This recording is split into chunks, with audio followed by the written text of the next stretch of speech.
have your statement about the new Epstein emails that have been released by House Democrats.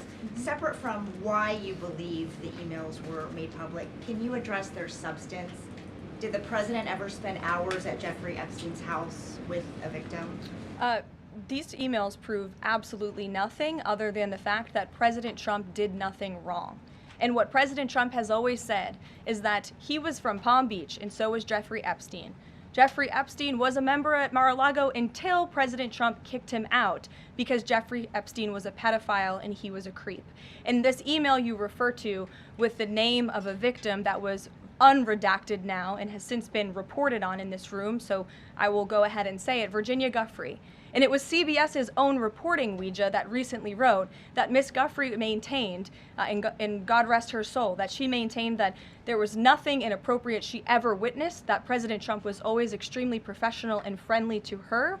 And so I think it's a question worth asking the Democrat Party, and you should all go ask them after this briefing, of why they chose to redact that name of a victim who has already publicly made statements about her relationship with Jeffrey Epstein and is unfortunately no longer with us. Mary. Thank you, Karoline. Two questions on this.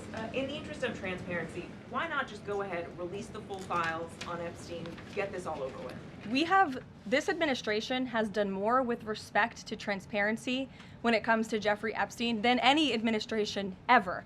In fact, this administration, the Department of Justice, has turned over tens of thousands of documents to the American people. We are cooperating and showing support for the House Oversight Committee. That's part of the reason you are seeing these documents that were released today, because of the House Oversight Committee's and Republicans' efforts to get these out to the public. This administration also moved, the Department of Justice also moved to unseal grand jury testimony, which we know, unfortunately, a judge declined those requests. So this administration has done more than any, and it just shows how this is truly a manufactured hoax by the Democrat Party. For now they're talking about it all of a sudden because President Trump is in the Oval Office. But when Joe Biden was sitting in there, the Democrats never brought this up. This wasn't an issue that they cared about because they actually don't care about the victims in these cases. They care about trying to score political points against President Trump, as we have, of course, seen with this government shutdown. And this entire thing, again, it's not a coincidence to the American people at home. There are no coincidences in Washington, D.C. And it is not a coincidence that the Democrats leaked these emails to the fake news this morning ahead of Republicans reopening the government. This is another distraction campaign by the Democrat and the liberal media, and it's why I'm being asked questions about Epstein instead of the government reopening because of Republicans and President Trump. But given your interest in transparency, Karoline, why are White House officials then meeting with Representative Boebert in an effort to try and get her to not sign this petition calling for the release of the files? Doesn't it show transparency that members of the Trump administration are willing to brief members of Congress whenever they please? Doesn't that show our level of transparency? Doesn't that show the level of transparency when we are willing to sit down with members of Congress and address their concerns? That's a defining factor of transparency, having discussions with members of Congress about various issues. And I'm not going to detail conversations that took place in the Situation Room in the press briefing room. Reagan. I have a question about the government shutdown. Thank you. The Middle East. I'm glad someone does. First, on the government shutdown, the shutdown deal reverses the administration's RIPs, and it also prohibits war from happening until the end of January.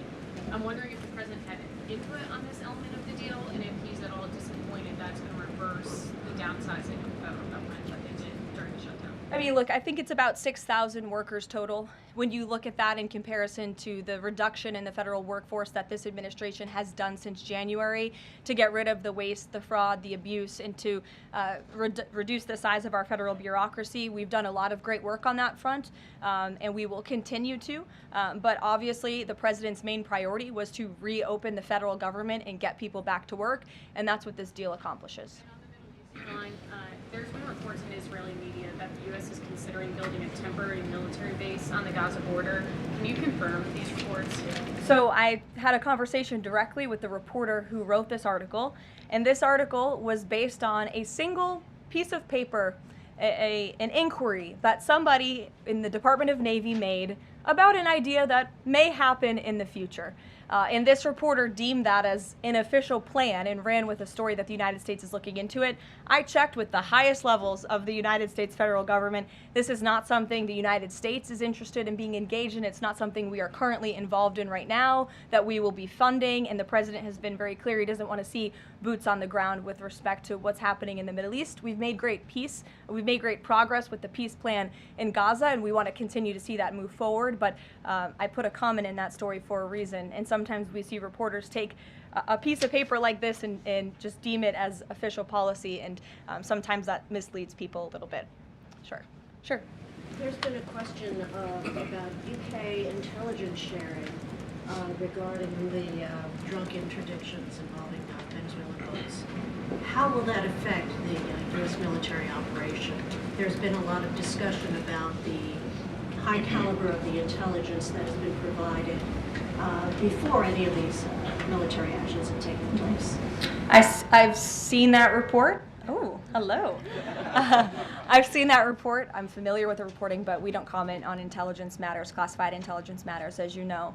As for the Trump administration's position on our narco-terrorist campaign in the Caribbean, it is going to continue, and the president has made it very clear he's not going to allow terrorists to bring illegal drugs that kill American citizens into our great country.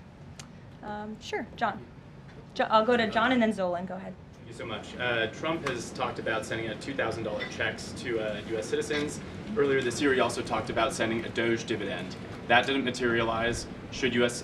Citizens expect the $2,000 proposal? Is the White House committed to making that happen? The White House is committed to making that happen, yes, and we are currently exploring all legal options to get that done. I don't have a timeline for you or any further details, but I can confirm for you that the president made it clear he wants to make it happen, and so his team of economic advisors are looking into it, and when we have an update, we'll provide one.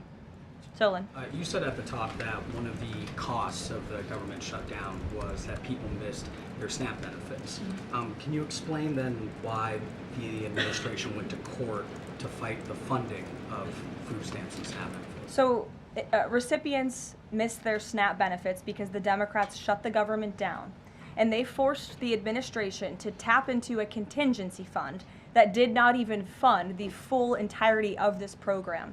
And so then you had an unhinged judge who was trying to dictate from the bench what the executive branch has to pay for and where that money has to come from. That is judicial overreach at its finest, and so that's why the administration pushed back on that. We can't have the judicial branch telling the executive branch that we need to rob the Children Nutrition Fund, which is what this judge was trying to do, to pay for SNAP benefits. That's completely inappropriate and it's unconstitutional, and we've been proven right with that legal argument. But now the good news is, again, thanks to Republicans and in several hours President Trump, the government is going to be reopened, and SNAP recipients are going to receive their full benefits, which is what President Trump has always wanted to do. Stephen. Why also did you need the judicial process for that? I mean, during this shutdown, didn't the administration have a responsibility to tap into any of those reserves to ensure that essentially... If you like this video, then like, share and subscribe to Mirror Now.